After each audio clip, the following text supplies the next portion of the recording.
Bom dia, um feliz sábado. Hoje, dia 31 de maio. Chegamos aí no final desse mês de maio, né?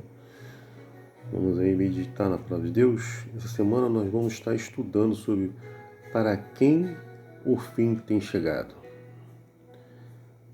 Nós sabemos que nós estamos vivendo aí os últimos dias deste mundo, né?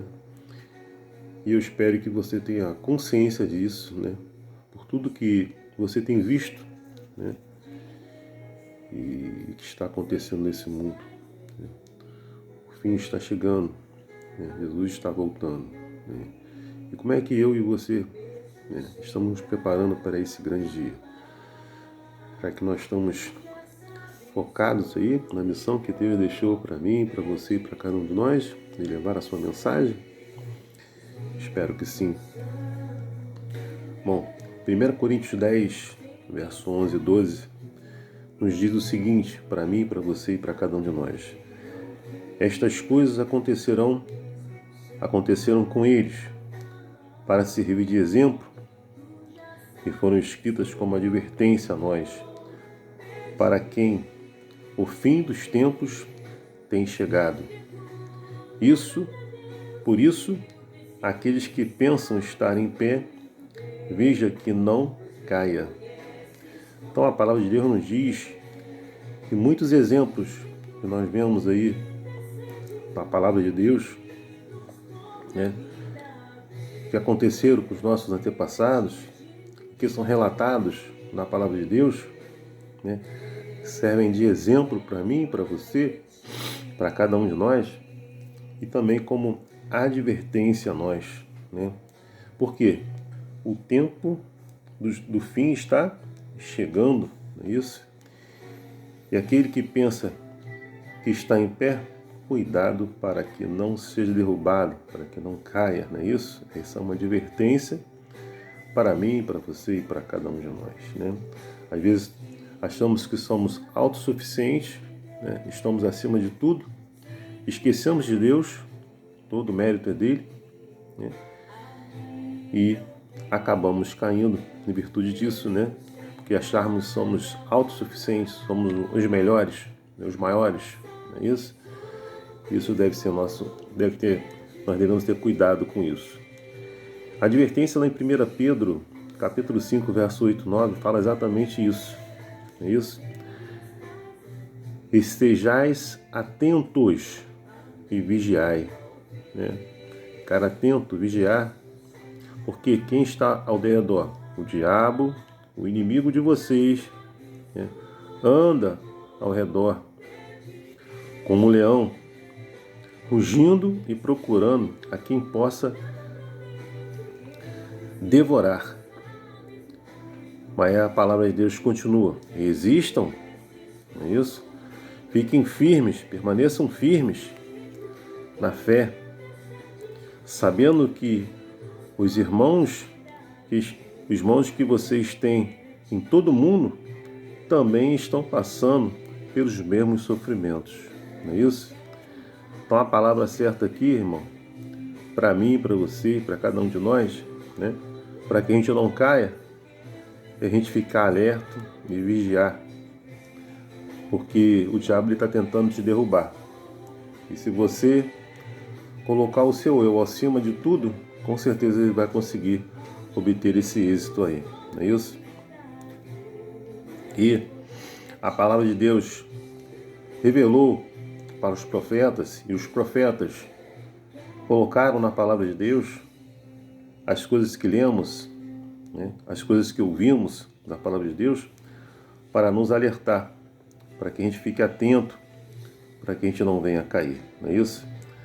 A Bíblia, ela está repleta de relatos sobre o povo de Deus que apontam aí para os eventos futuros e que contém chaves para a compreensão da verdade presente.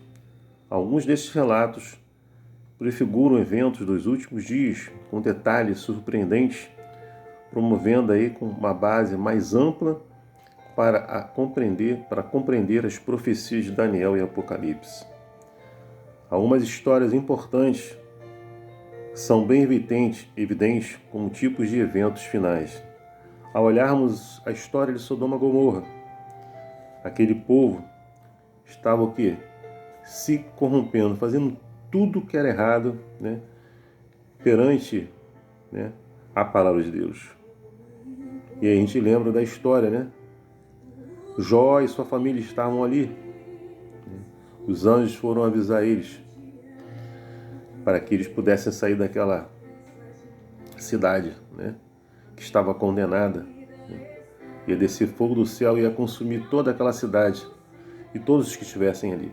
E aí o anjo foi lá, avisou a Jó e sua família. Eles saíram daquela cidade, vocês lembram disso? Mas o que aconteceu no decorrer da história, quando eles estavam saindo? O anjo falou que eles não deveriam olhar para trás. Isso, porque se eles olhassem para trás, virariam o quê? Uma estátua de sal. E aí eles foram caminhando, foram. Mas a mulher de Jó olhou para trás, se transformou numa estátua de sal, não é isso? Por quê? Ela estava presa àquilo ali, aquele mundo, né? Que a advertência Deus quer falar para mim: não esteja arraizado, não esteja com raiz nesse mundo, não é isso? Porque ele vai ser todo destruído, não é isso? Não devemos se apegar ao nosso carro, aos nossos bens, estarmos enraizados nesse mundo, não, igual a mulher de Jó, porque senão você vai ser destruído com tudo que está aqui, não é isso? E outra história que é bem conhecida também, a história do dilúvio. Noé pregou para muitas pessoas naquele mundo, 120 anos pregando ali, construindo a arca, e as pessoas zombando, rindo dele, né? E dizendo que ia chover, ia ter um dilúvio. E as pessoas não acreditaram, chamavam ele de louco, não é isso? E no último momento, derradeiro aí, quando a arca foi fechada, a chuva começou, aquele povo lembrou da mensagem, né, e foi atrás para salvar sua vida. E o que aconteceu? A porta já estava fechada.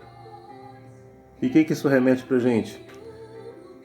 Deus está chamando você, a mim, a cada um de nós, né? Porque esse mundo irá ter um fim, tudo será destruído. Jesus irá voltar e resgatar os seus fiéis adoradores. E aí, meu filho, não adianta no último minuto, quando a porta da graça fechar, não tem mais como você entrar. E aí você será destruído juntamente com este mundo. Essa é a advertência que Deus dá para mim e para você.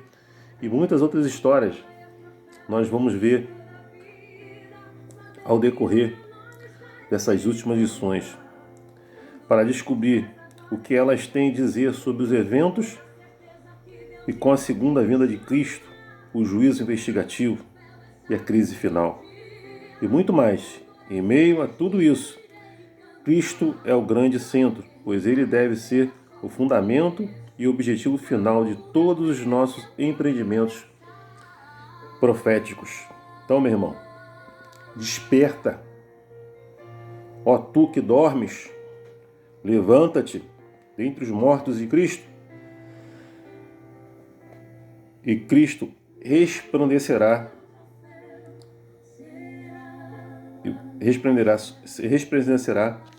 sobre ti. Isso está lá em Efésios 5,14. Deus está falando para você, para mim e para cada um de nós. Desperta, acorda, levanta, fique atento, medite, leia, né? Prega a palavra.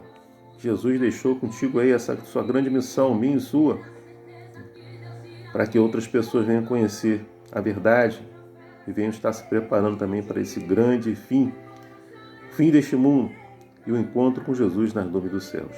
Que Deus te abençoe, que te dê aí um sábado abençoado para você e para sua família. É meu desejo, minha oração. Amém.